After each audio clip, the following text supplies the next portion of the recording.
Ayo kita bicara bonus sekarang. Barang siapa yang datang membawa amal baik, datang kemana? Datang lagi ke sini, mengulangi kehidupan, tetapi dia membawa amal baik. Karma baik yang dia bawa. Maka baginya kebaikan 10 kali. Bonus bukan? Bonus bukan?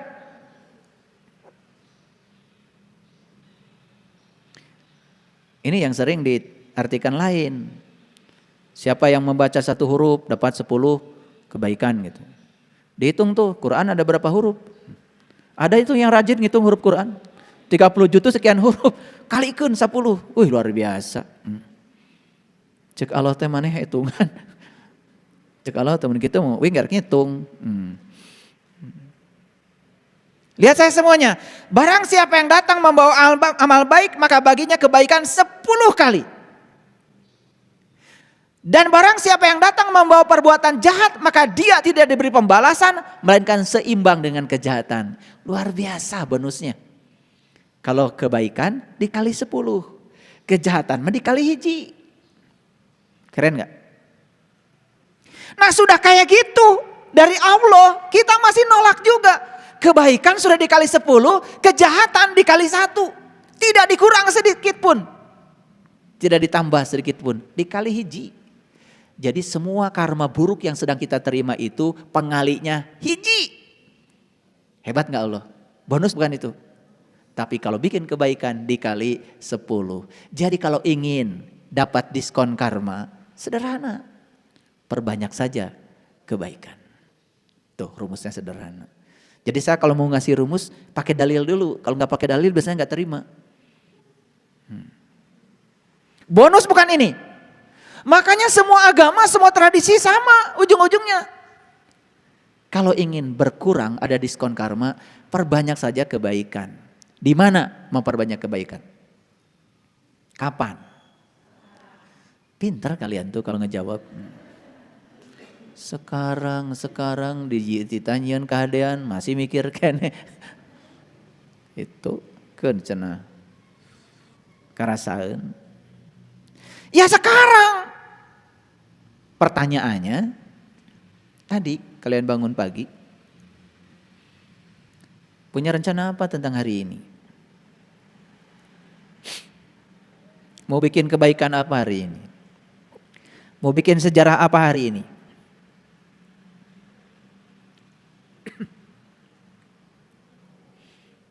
Makanya pagi-pagi itu bikin sejarah. Bikin program. Kebaikan apa yang akan saya lakukan hari ini?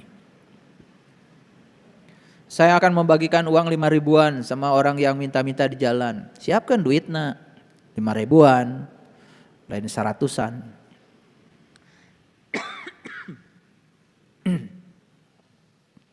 Gitu. Pertanyaan saya, jawab sederhana aja. Para sahabat, sekarang. Para sahabat punya kemampuan gak melakukan kebaikan sekarang? Tenaga? Kesehatan? Harta? Baju? Banyak apa dikit? Berapa lemari di rumah? Beras? Loit aya? Bro di juru? Bro di panto? Ya? Sawah ge satungtung deuleu? Nu mana? Tuh nu teu kadeuleu.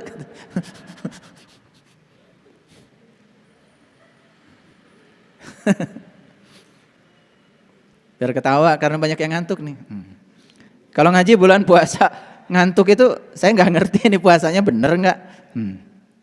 Karena kalau benar puasa tuh meningkatkan kecerdasan, sekaligus meningkatkan kesadaran. Ya dahar naon tadi isuk-isuk.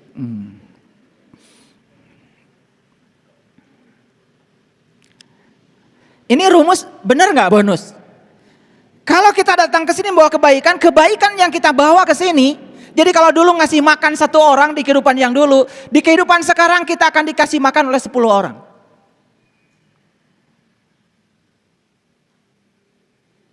Tapi itu syar'i.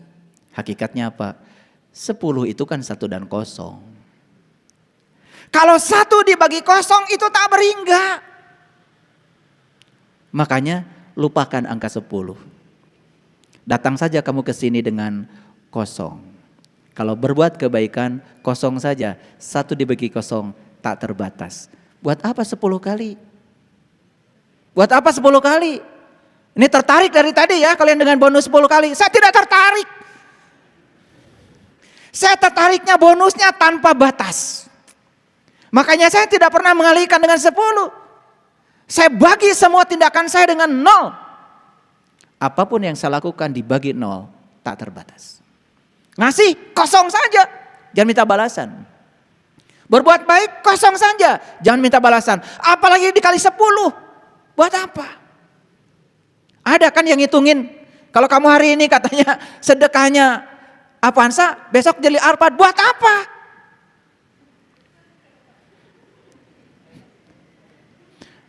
Tertarik Kak dikalikan 10? Jangan tertarik. Karena ini adalah simbolik.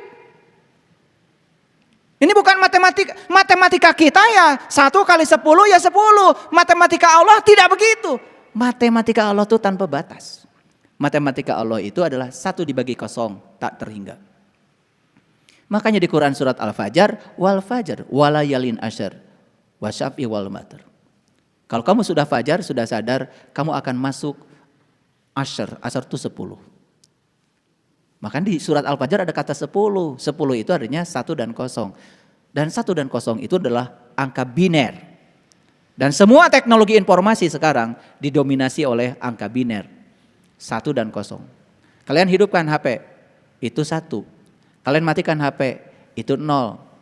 Kok HP sudah dimatikan, malah tidak mati-mati? Itu konslet. Kalau yang benar itu 1 dan 0. Kalau HP, kalau kamu kirim gambar ke temanmu, klik, nggak akan salah, pasti terkirim ke teman. Itu 1. Kalau nggak mau ngirim ya itu 0.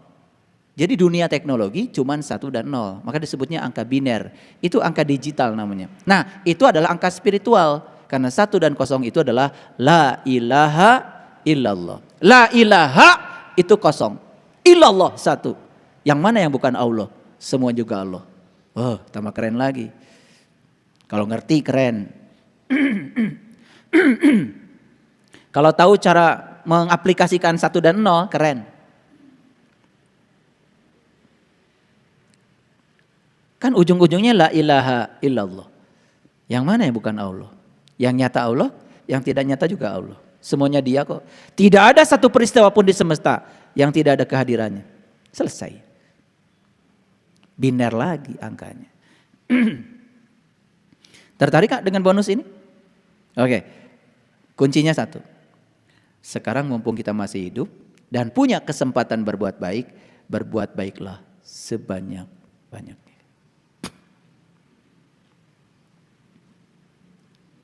Bagaimana kita bisa menolong orang yang butuh kalau yang mau kita tolongkan pada dia tidak kita miliki? Bagaimana kita bisa menolong orang yang susah kalau kitanya susah? Bagaimana kita bisa menolong orang yang dalam kegelapan kalau kitanya gelap? Bagaimana kita bisa menolong orang yang lupa kalau kitanya pun masih cani ingat? Kuncinya 1. Kalau kalian ingin jadi penolong Allah, mulailah tolong dirimu sendiri. Tolong dirimu sendiri, tolong. Kapan? Sekarang. Ya, semangat hidup.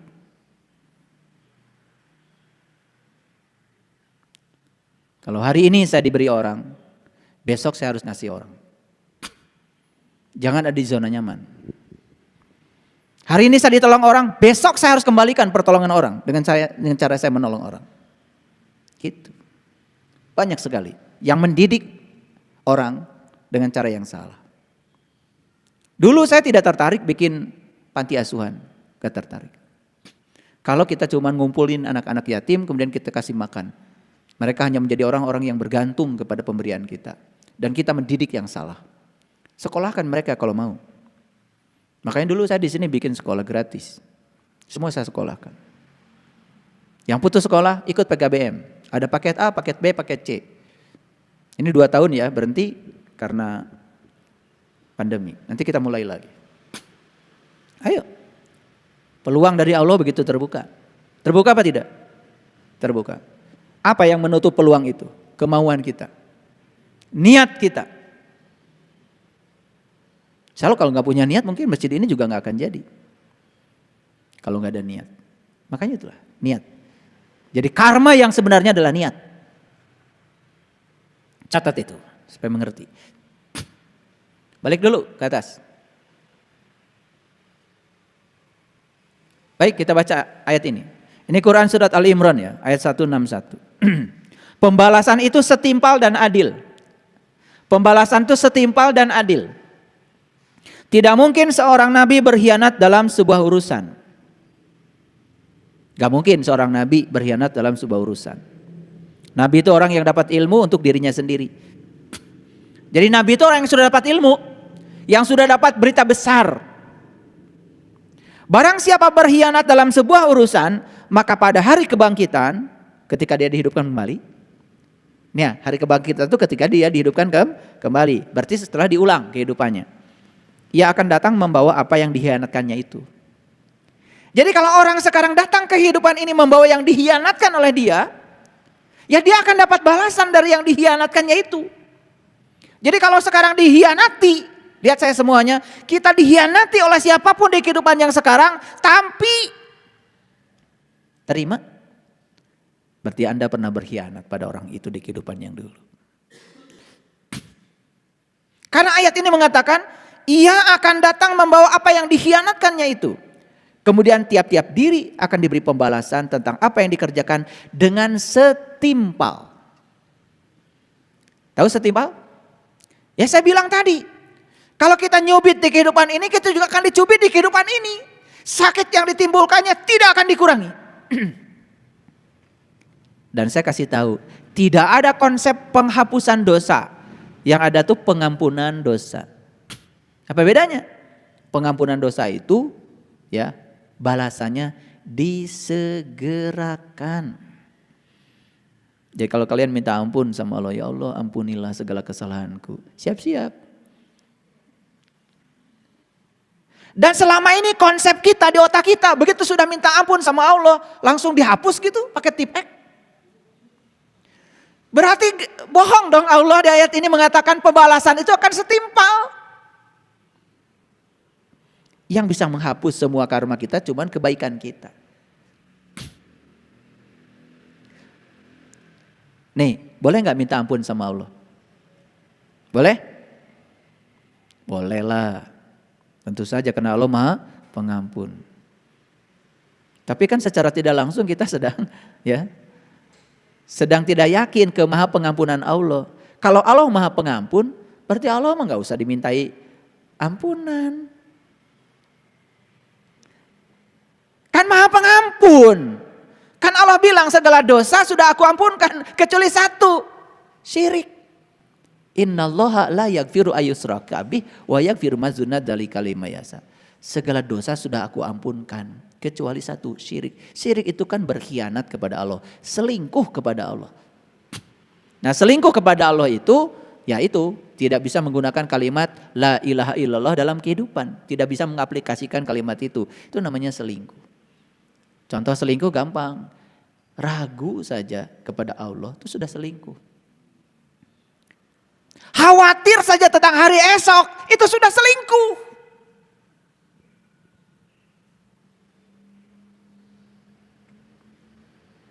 Paham? Jadi tiap-tiap diri akan diberi pembalasan yang setimpal. Tidak ada penghapusan dosa, yang ada pengampunan dosa. Ketika kita minta ampun kepada Allah, paling juga kata Allah, loh, yang bikin kesalahan kamu. Sekarang gilirannya kamu belajar bertanggung jawab pada akibat dari sebab yang kamu timbulkan sendiri. Baik kata Allah, besok dibalas. Itu aja. Paham? Ya lebih bagus diselesaikan sekarang kan. Mumpung masih hidup. Jadi kalau dicubit oleh orang sekarang tahu, oh dulu saya pernah nyubit, gak apa-apa. Biar selesai sekarang karena ini pengampunan. Ini konsep pengampunan yang selama ini kabur ya di otak kita. Secara dalil tidak cocok, secara saintifik apalagi nggak masuk akal. Katanya akan dibalas setimpal, tetapi dihapuskan. Karena kita menganggap selama ini yang namanya pengampunan dosa sama dengan penghapusan dosa. Kata Allah, laha maka sabat, walaya makta sabat. Akibat yang akan kamu terima sebanding dengan sebab yang kamu timbulkan. Oke. Lanjut, ini masih banyak. Nah, Allah bilang di ayat ini. Ini surat Al-Maidah nih, surat 5 ayat 60. Inginkah aku beritahukan kepadamu tentang orang-orang yang lebih buruk pembalasannya dari sisi Allah? Yaitu orang-orang yang dikutuki dan dimurkai Allah. Di antara mereka itu ada yang dijadikan kera, ada yang dijadikan babi. Ini Quran. Ada yang dijadikan kera, yang dijadikan babi. Jadi belum tentu diulang kehidupannya itu memiliki tubuh yang seperti ini lagi. Bisa jadi kera, bisa jadi babi. Quran. Kenapa? Apa sih penyebab mereka begitu? Karena mereka menyembah togut. Apa togut itu? Togut itu sebetulnya Tuhan-Tuhan yang diciptakan oleh pikiran kita sendiri. Sepanjang kita tidak mengenal siapa Tuhan kita, kita akan terus menciptakan Tuhan. Itulah togut. Dan banyak orang menciptakan togut dengan pikirannya. Saya bilang berulang kali, kalau ada buku yang berbicara tentang Tuhan, belum tentu kita bertemu Tuhan lewat buku itu. Karena Tuhan ada di sini, di rumahnya. Paham? Tahu nggak kera? Suka kenalan kan kalian? Dulu senang banget kan ke kebun binatang. Kakinya berapa kera? Tangannya? Jari-jarinya? Bulunya? Banyak. Punya kepala nggak kera? Berapa matanya? Telinganya? Lubang hidungnya? Mulutnya? Saruannya? Apa bedanya kera dengan manusia? Pergi ke Uluwatu pakai kacamata, diambil tuh kacamata. Pergi ke Uluwatu bawa HP, diambil tuh HP. Makanya kalau pergi ke Uluwatu di Bali simpan semua yang rapat. Dasar kera ya, suka ngambil yang bukan haknya. Kebayang sekarang? Di ruangan ini mah nggak ada kera, nggak ada. Di tempat lain. Nah yang suka ngambil yang bukan haknya itu namanya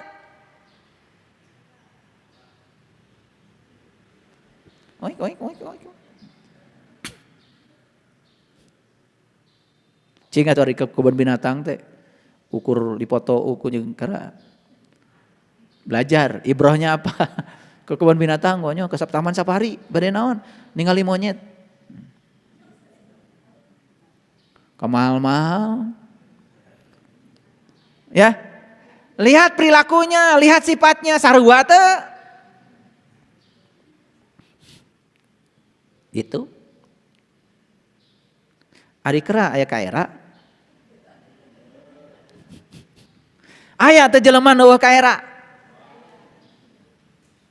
Eta si monyet. Makanya dia akan memasuki nerakanya dia sendiri. Kan neraka itu dikatakan di Quran tempat di mana dia masih bernafas. Maka dia akan memasuki tubuh itu. Merasakan karma karena sifatnya seperti itu. Paham sekarang? Nah, ayat ini mengisyaratkan kepada kita hati-hati dengan kehidupanmu. Jangan sampai sudah semulia ini kau memiliki kendaraan yang bernama tubuh, jangan sampai kemudian terlempar kembali ya ke derajat yang lebih rendah. Gitu. Nah, ini kan sudah dibahas tadi. Nah, karena sudah dibahas, kita lanjut kajian yang selanjutnya. Baik, kita lihat sekarang. Rasa sakit dibalas rasa sakit yang sama. Apa dasarnya? Lihat Quran surat Yunus lagi. Nah, kalau tadi Yunus ayat 4, ini Yunus ayat 30. Di tempat itu, tahu tempat itu mana? Di tempat itu, tahu tempat itu mana? Ya tubuh. Tapi tempat itu bisa apa saja, bisa tubuh ini, bisa juga tubuh yang lain yang tadi. Di tempat itu tiap-tiap diri merasakan pembalasan dari apa yang telah dikerjakannya dahulu. Di mana dia merasakan itu? Ya di tempat itu. Kalau dia terlahir lagi jadi manusia, ya di tubuh manusia. Kalau terlahir di luar itu, ya di tubuh itu dia merasakan. Masa hidupnya dia makan yang kotor-kotor, ya sudah. Masuklah ke tubuh yang biasa tinggal di tempat kotor. Wik, wik, wik, wik, wik. Karena dia di kehidupan dulu yang dia senang adalah sampah. Ya dia juga akan tinggal di sampah. Di tempat kotor. Dulu hidupnya senangnya diselokan, sekarang juga diselokan. Mungkin dia dulu berdasi, gagah. Terhormat, cenah. Tetapi yang dia lakukan yang kotor-kotor. Dia memakan yang kotor-kotor. Dia mengambil yang kotor-kotor yang haknya. Bukan dia hak dia. Ya sudah terlempar ke situ. Bisa jadi. Yang tadi kan cuma contoh aja kera dan babi. Karena kalau dicontohkan semua kan repot. 30 juz bisa isinya nama-nama binatang. Betul nggak? Kalau di absen semua.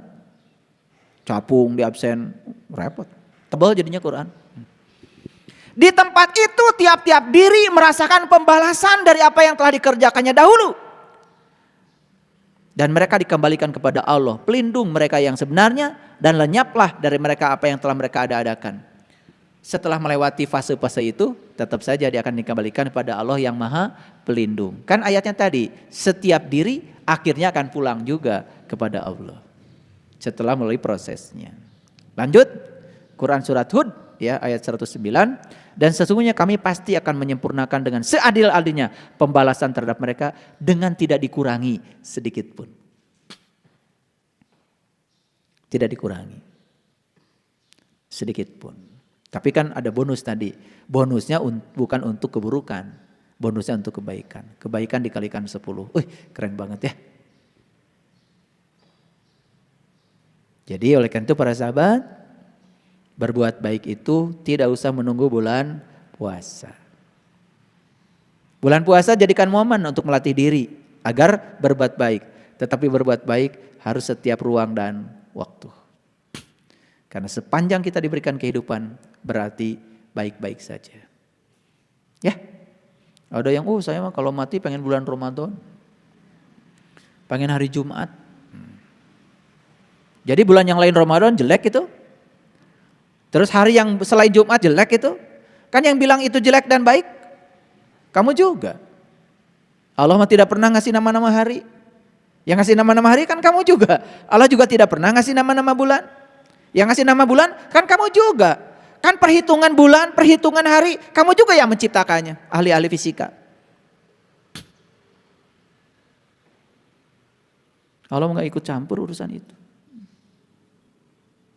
Mau ngitung bulan pakai komaria, referensinya matahari. Mau ngitung bulan pakai komaria bulan, ya terserah kamu, suka-suka kamu. Tidak ada yang lebih mulia satu dengan yang lain. Ya, yang mulia itu yang bisa memanfaatkan waktu untuk kemuliaan itu aja. Iraha, ya kapan saja. Sudah mengerti sekarang hari pembalasan? Oh, pulang ke rumah jadi terang benderang sekarang. Oh ini Yaumiddin itu. Itu sering dibacakan ketika sholat. Alhamdulillahi Rabbil alamin Ar-Rahmanir Rahim Maliki Yaumiddin. Oh ini hari pembalasan. Gitu. Nah, jadi ragam manusia merupakan wadah dari berbagai kisah perilaku yang diperbuatnya pada zaman dahulu. Itu yang disebut dengan suratan kehidupan. Siapa yang bikin suratan kehidupan? Kita sendiri. Jadi yang menuliskan suratan kehidupan di Lauh Mahfuz itu adalah diri kita sendiri. Di mana sekarang data itu adanya? Di raga. Lihat saya semuanya. Kenapa wajah saya seperti ini? Apa saya minta kepada Allah? Ya Allah, saya pengen wajahnya Ngasih gambar gitu ke Allah? Enggak. Wajah ini adalah akumulasi dari perbuatan saya. Wajah ini adalah karma saya. Kalian wajahnya ada yang seperti ini, seperti itu adalah karmanya kalian. Jadi Allah itu tidak merekayasa. Sudah menciptakan alam semesta dengan hukum sebab akibat. Itu saja. Kenapa wajah saya seperti ini? Ya sudah. Karena raga manusia adalah wadah dari berbagai kisah perilaku yang diperbuatnya. Dan itu yang disebut dengan suratan kehidupan. Paham? Oh. Nampi ya Allah. Asal nama Allah nabi itu jadi pendek ya. Ai batur jarangkung. Keur pendek teh abdi mah hideung ya Allah. Baturnya bule. Ngerti sekarang? Wajah kita pun, tubuh kita pun adalah cerminan, citra diri dari apa? Suratan takdir kehidupan. Nampi aya nama? Nampi? Nampi.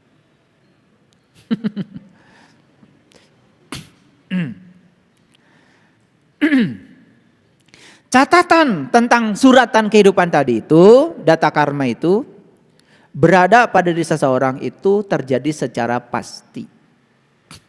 Karena alam semesta ini adil. Tubuh manusia adalah kumpulan data yang membungkus daya kehidupan.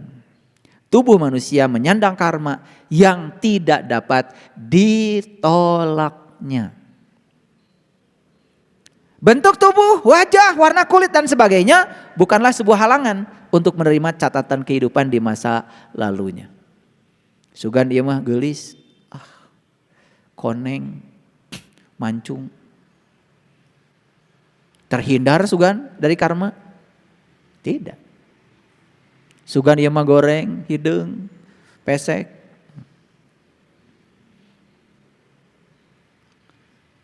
Ya jangan-jangan ia karma wungkul sina, karma buruk. Tidak.